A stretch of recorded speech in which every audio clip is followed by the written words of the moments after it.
we're here. What's up, my friends? Chrissy Crash here.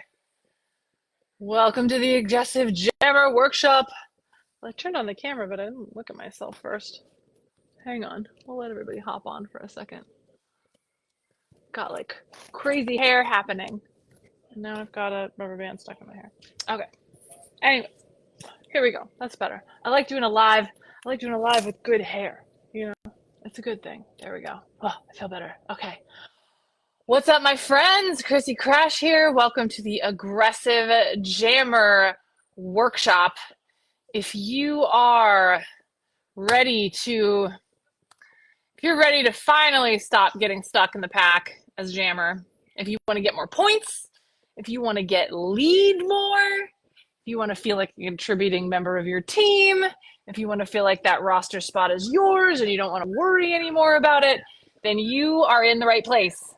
If you are watching the recording right now, please stop what you're doing, comment below with recording, and then that way I know you got the recording okay. If you are watching live right now, please comment below with how long you've been playing roller derby and where you play. I would love to know where everybody's at. I am so freaking excited to talk about aggressive jamming today. I have actually helped over 500 skaters level up and become more aggressive on the track. So if that's what you want, you are in the right place, my friend, and it is your turn. All right, I'm just adjusting all of my things here. So I got my notes, everything.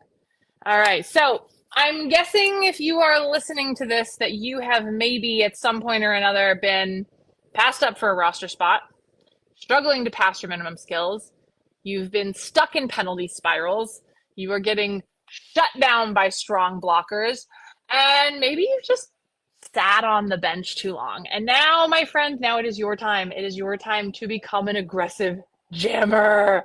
Why? Because if you don't, the reality it is you're going to stop progressing and you're going to watch everybody pass you by, all those newbies coming up. It's so frustrating. You're going to feel unmotivated to come to practice because you know you're just going to cry in the car the whole way home. Can anyone relate to this? Just me once upon a time? And eventually it's going to suck all the fun out of derby. Do you remember fun?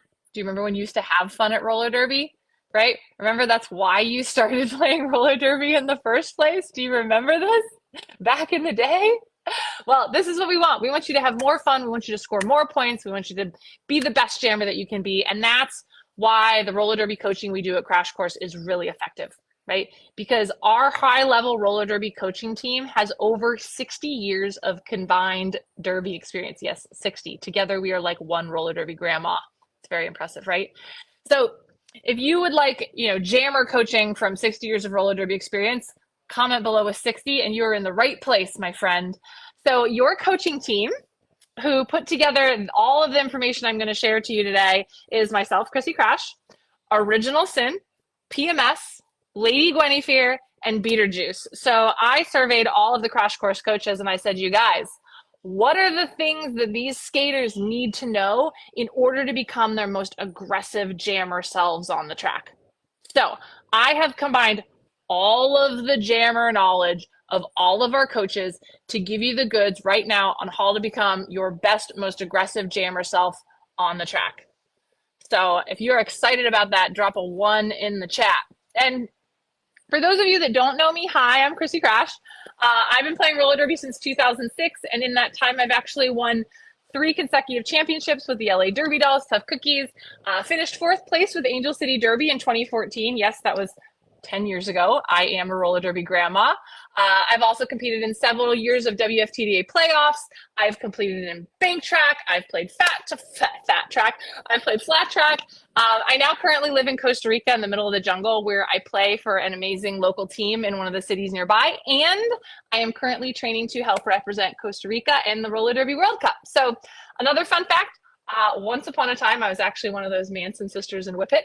So I do have a very deep relationship with the roller derby world that goes back over 18 years. So I do know the ins and outs of how hard it can be to want to be a better athlete and then have no freaking clue on how to do it. So with over 15 years of experience in sports nutrition, personal training, performance coaching, plus obviously 18 years of roller derby, I have helped hundreds of roller derby athletes exponentially level up their game with my programs like Roller Derby Training Club, the Crash Course 21-Day Challenge, the 16-week Crash Course in Transformation. So my mission with this Aggressive Jammer workshop is I'm going to help you become a badass jammer too. So if you want to be a badass jammer, type badass jammer in the chat right now. Oh, I see all kind of ones. Who's in here? Hi, Gianna. Hi, Tanya. Hi, Tanya. Hi, Karen. Hi, Mina. Amazing. Czech Republic. Hell yeah. Tanya, William is getting 1 year Bay Area. Amazing. Robin, freshie from Hamilton, Ontario. Sweet. I love it. Welcome, you guys. Gianna, 2019 CT. All right, here we go, my friends. We're going to do this. So I'm going to share with you the 6 aggressive jammer level ups that are going to transform your game on the track forever so you can score more points, get more track time, have more fun. And in the end, I promise you, I'm not just going to throw all this information at you and then leave you to your own devices. Okay. So for those of you with questions or maybe who want additional support, I'll give you some ideas on the end of like how, we can help you level up a little bit faster. Okay. So if you're ready to go, comment below. Let's go. I see all the let's go's coming. Yeah, let's go. Boom. All right, we're going to do it. So point number 1, aggressive jammer level up number 1. Grab your pens and papers. Here we go. Number 1, you need to aggressively manage your energy on the track. Okay. This starts first and foremost with being patient. Okay. You can be patient and aggressive at the same time. Okay.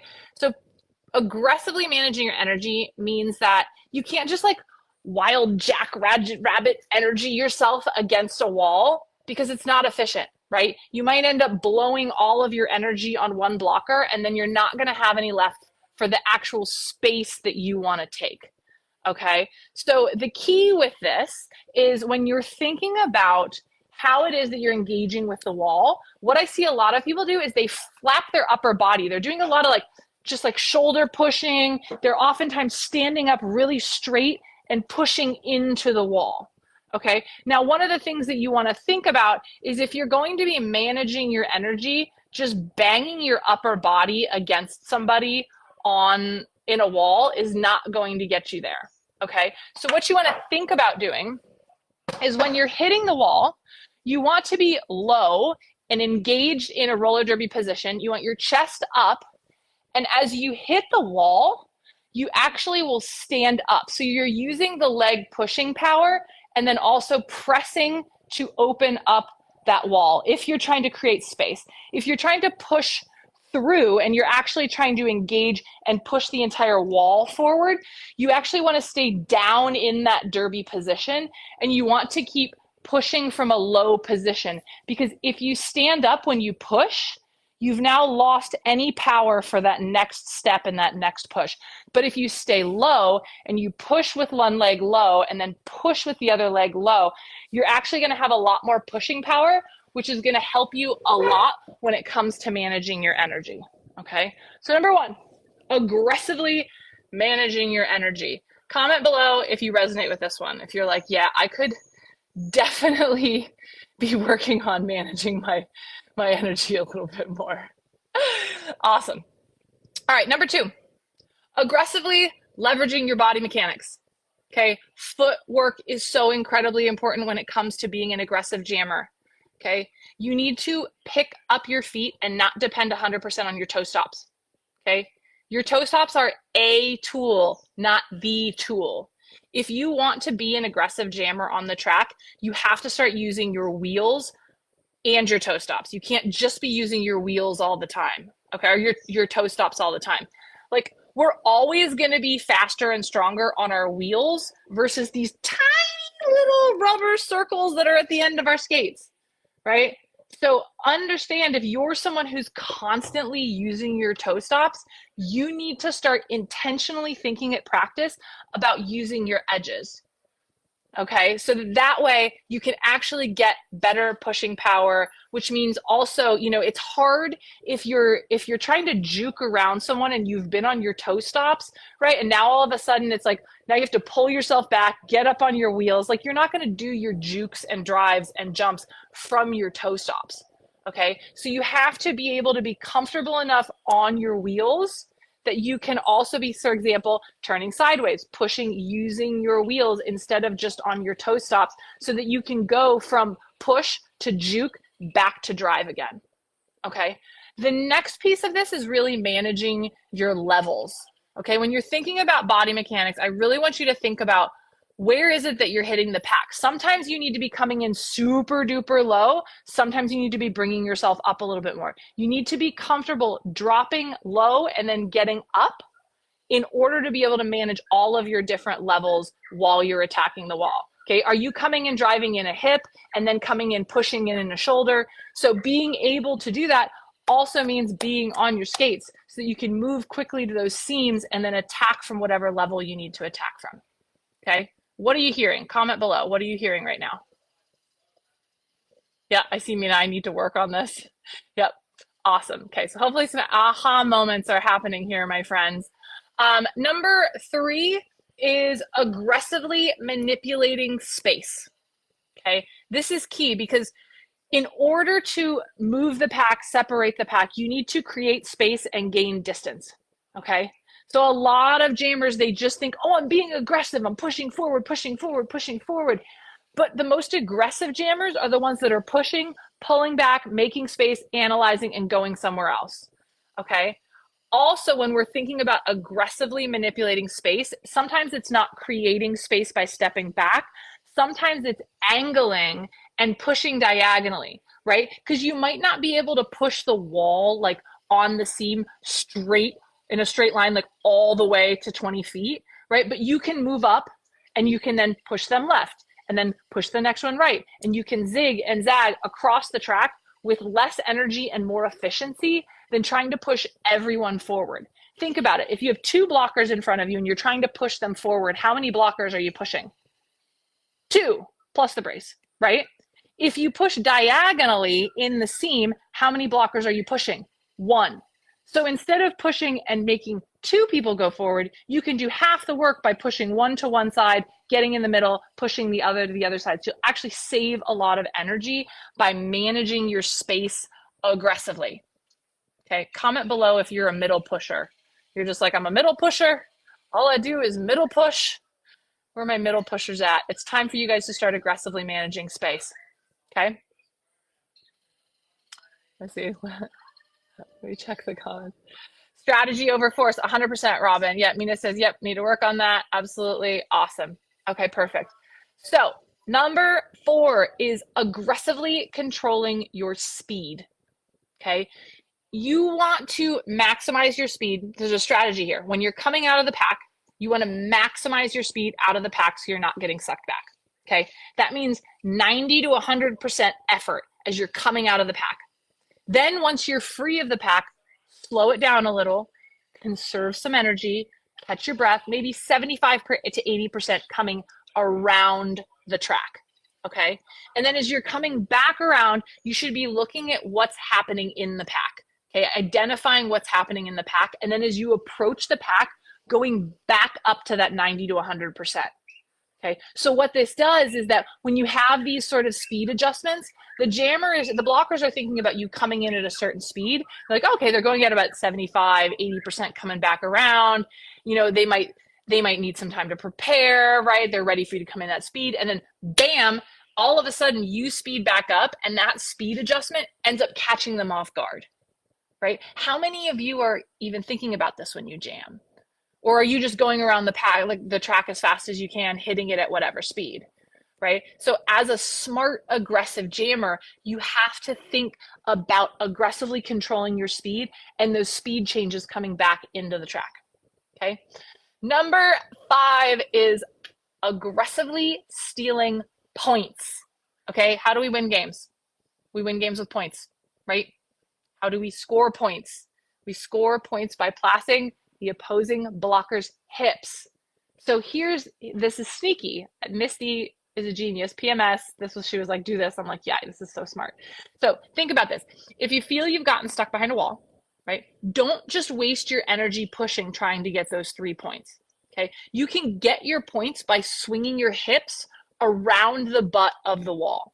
Okay, so let's say you're pushing, pushing, pushing. I'm not making it. Create space. Boom, swing your hips around. Get those 2 points, right? When you swing, right? But then you're like, crap, I still need to get the brace point. Well, if you can push, make the pack, make the triangle uncomfortable enough, move them around enough that you can get the wall to flip, you can then swing your hips around to get the 3rd point. And now you've gotten every single one of those 3 points and you've not even gotten out of the pack. Okay, this is what happens with smart, aggressive jamming, is when you're not just in survival mode, but you're actually thinking about strategy. Whose point don't I have? How can I manipulate them to get my hip around? Okay, this is what being an aggressive jammer about. And finally, the last one, you need to be aggressively aware. Okay, what this means is things like as you're coming around the pack, you should be assessing everything, right? You're not just catching your breath and doing nothing. You look at the ref, confirm, are you lead or not lead? Look at the penalty box. Do you have teammates in there that you need to get out? Do you need to manage the time? Does the other team have skaters in there that you might want to freeze in the box? Where is the other jammer? Are they still stuck in the pack? Are they coming up behind you? Do you have plenty of time? Do you need to be prepared to call it, right? How much time is left in the jam? Do you have 5 seconds to get those last 2 points? Do you have a third base coach? What are they telling you to do? Are you listening to and aware of the communication from your bench? And then as you pass the bench, just really paying attention. What is your coach telling you? Right? How many of you can see how like upping your strategic awareness aggressively would change your game on the track? I want to know. What are you hearing? Which of these has been your biggest aha moments? Hi, Lacey. Awesome. Yeah, definitely rewatch it. Robin hadn't considered this. Awesome. Perfect. So can you see how if you applied these things for the next 4 to 12 months, your game would become unrecognizable, right? So now it's time to go from knowledge into action. So my mission for you right now, write down the top 3, yes, just 3 of the 6 points that we covered today that you're committed to working on for the next 4 to 6 months. Now, put them in the comments. If you're watching live or watching the recording, put them in the comments so I know which ones you're committed to working on for the next 4 to 6 months. Comment right now. Yeah, Joe, stealing points. Stealing points is a game changer. Awesome. Put them in the chat right now. If you're watching the recording, do the same thing. I come back and look at these things.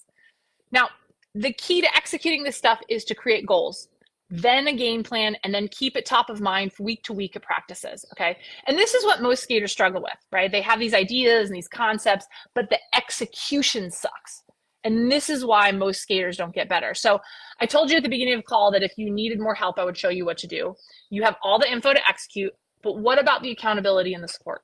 Okay, you can apply this stuff for yourself, or you can go faster, and I want to help you go faster. If you want to go faster, comment with faster in the comments right now. So I've set aside some time this week with our strategy coaches, Amy and Allison, on our calendar, and we would love to offer you a free strategy session. I will drop the link in the comments right now. If you're watching the recording, the link will be in the show notes as well.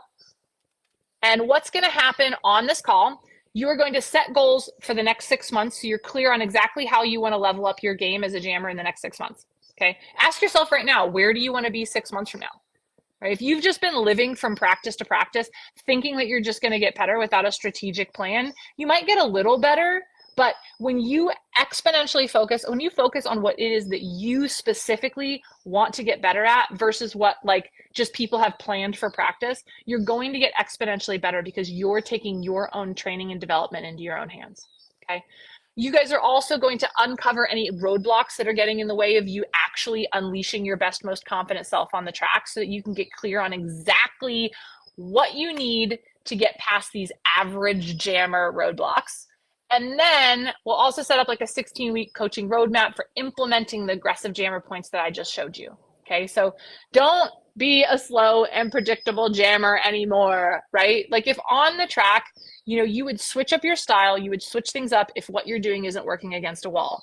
So the same goes for on the track. If the training that you're doing, the way that you're trying to develop yourself isn't working, then maybe it's time that you put this stuff into action with some support. So get on a strategy call and just remember life is a contact sport, and I'm so excited to help you win. So if this podcast has been helpful, if this workshop has been helpful, please share it with your team, share it with your league, share it with anyone that could really benefit from this kind of coaching and support. I would love to hear how this stuff is making you guys better in the long run, and I'll see you guys later.